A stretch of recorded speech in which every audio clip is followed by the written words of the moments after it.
നമുക്ക് വേപ്പില ചമ്മന്തി ഉണ്ടാക്കുന്നത് എങ്ങനെയെന്ന് നോക്കാം. നമുക്ക് നോക്കാം ഇതിലേക്ക് വേണ്ട സാധനങ്ങൾ എന്തൊക്കെയാണ്. ഞാനിവിടെ വേപ്പിൻ്റെ ഇല എടുത്തിട്ടുണ്ട്, പിന്നെ തേങ്ങ എടുത്തിട്ടുണ്ട്. ആ വേപ്പിൻ്റെ ഇലയിനേക്കാളും കുറച്ച് കുറവ് തേങ്ങ എടുക്കുക.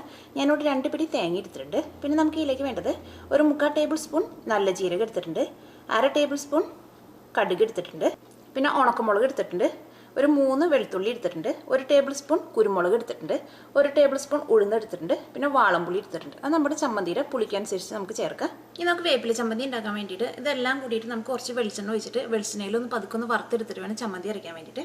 അതിന് വേണ്ടിയിട്ട് നമുക്കൊരു പാൻ വെച്ചിട്ട് ചൂടാക്കാം. ഇതിലേക്ക് നമുക്ക് ആവശ്യത്തിന് വെളിച്ചെണ്ണ ചേർക്കാം. ഇനി നമുക്ക് ചൂടായ വെളിച്ചെണ്ണയിലേക്ക് ആദ്യം തന്നെ നമുക്ക് കടുക് ഇട്ടിട്ട് പൊട്ടിക്കാം. കടുക് പൊട്ടിയിട്ടുണ്ട്. ഇനി ഇതിലേക്ക് നമുക്ക് ഉണക്കമുളക് ചേർക്കാം. ഉണക്കമുളക് ചേർത്ത് കഴിഞ്ഞിട്ട് നമുക്ക് ജീരകം ചേർക്കാം. അല്ലെങ്കിൽ ചിലപ്പോൾ ജീരകം പെട്ടെന്ന് കരിഞ്ഞു പോകും. തീ ചെറുതായിട്ട് കുറച്ച് വയ്ക്കുക. നമ്മുടെ മുളക് നന്നായിട്ട് മുരിഞ്ഞിട്ടുണ്ട്, എണ്ണയിൽ കിടന്നിട്ട്. ഇനി നമുക്ക് ഇതിലേക്ക് ജീരകം ചേർക്കാം.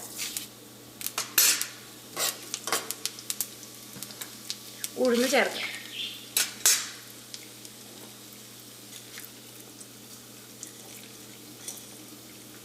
കുരുമുളക് ചേർക്കാം.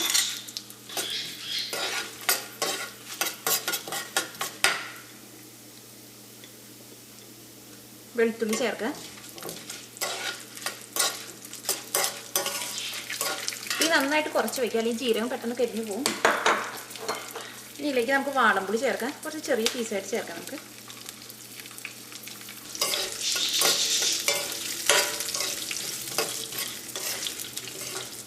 ഇതെല്ലാം കൂടിയിട്ട് നമുക്കൊരു ലോ ഫ്ലെയിമിൽ ഇട്ടിട്ട് ഇതൊന്ന് മൊരിച്ചെടുക്കാം. നമുക്ക് ഈ വാളംപുളിക്കും ഈ വെളിച്ചെണ്ണയിൽ വരുന്ന നന്നായിട്ടൊന്ന് മൊരിയണം.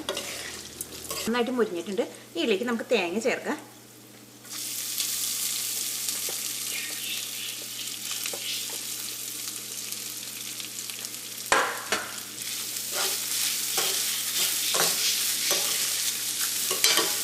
ഈ തേങ്ങ നന്നായിട്ടൊന്ന് ചൂടായി കഴിഞ്ഞ് കഴിയുമ്പോൾ നമുക്ക് ഇതിലേക്ക് വേപ്പിൻ്റെ ഇല ചേർക്കാം.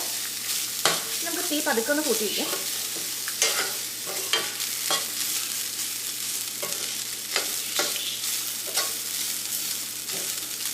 തേങ്ങ ബ്രൗൺ കളർ ആവേണ്ട ആവശ്യമില്ല. തേങ്ങ പതുക്കെ ഒന്ന് ഡ്രൈ ചെയ്യാൻ മതി. അപ്പം നമ്മുടെ തേങ്ങ നന്നായിട്ടൊന്ന് ഡ്രൈ ആയിട്ടുണ്ട്. ഇതിലേക്ക് നമുക്ക് വേപ്പിൻ്റെ ഇല ചേർക്കാം. വേപ്പിൻ്റെ ഇല നമ്മൾ കടയിൽ നിന്ന് വാങ്ങണം. വേപ്പിൻ്റെ ഇലയാണെങ്കിൽ നന്നായിട്ട് കഴുകിയിട്ടെടുക്കാം. വേപ്പിൻ്റെ ഇലയും പതുക്കെ ഒന്ന് ചൂടായാൽ മതി. ആ വേപ്പിൻ്റെ ഇലയുടെ കളർ മാറരുത്. അപ്പോൾ നമ്മുടെ വേപ്പിൻ്റെ ഇല നന്നായിട്ട് ചൂടായിട്ടുണ്ട്. വേപ്പിൻ്റെ ഇലയുടെ വെള്ളത്തിൻ്റെ നനവൊക്കെ പോയിട്ടുണ്ട്. നമുക്ക് തീ ഓഫ് ചെയ്യാം. ഇത് എന്ത് ചെയ്യണമെന്ന് വെച്ചിട്ടുണ്ടെങ്കിൽ നമുക്ക് മിക്സിയിലിട്ടിട്ട് നന്നായിട്ട് അരച്ചെടുക്കാം.